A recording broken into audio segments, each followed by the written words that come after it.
নমস্কার বন্ধুরা, আমি সুজাতা। আমার রান্নাঘরে সবাইকে স্বাগত। তো আজকে বিষকচুর পাতা আমি বেটে দেখাবো। এই দেখুন, এটা বিষকচুর গাছ। এই বিষকচুর পাতা আমি নিয়ে নিচ্ছি, কচি কচি পাতা দেখে। এগুলোই আজকে বাটা করব খুদের ভাতের সাথে। এগুলো নিয়ে নিচ্ছি আমি। এই দেখুন, বিষকচুর পাতা এই যে ধুয়ে নিয়ে এসেছি, এখন আমি কেটে নিচ্ছি। শাক কুচিয়ে নিয়েছি, আর কালো জিরে নিয়েছি, শুকনো লঙ্কা নিয়েছি, আর রসুন নিয়েছি।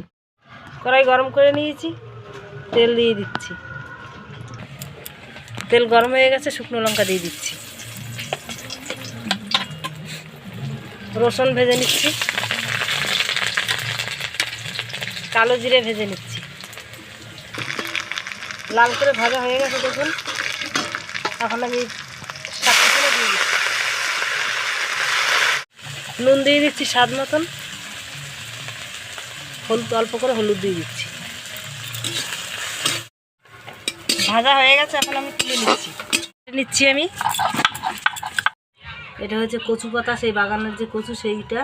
আর এটা বিষকচুর পাতা দেখলেন। আর এটা পুঁটি মাছ ভাজা, এটা সরপুটি আছে, আর আলু সিদ্ধ, আর এই খুদের ভাত। রেসিপিটা দেখে যদি ভালো লাগে, লাইক, কমেন্ট, শেয়ার, সাবস্ক্রাইব অবশ্যই করে দিন।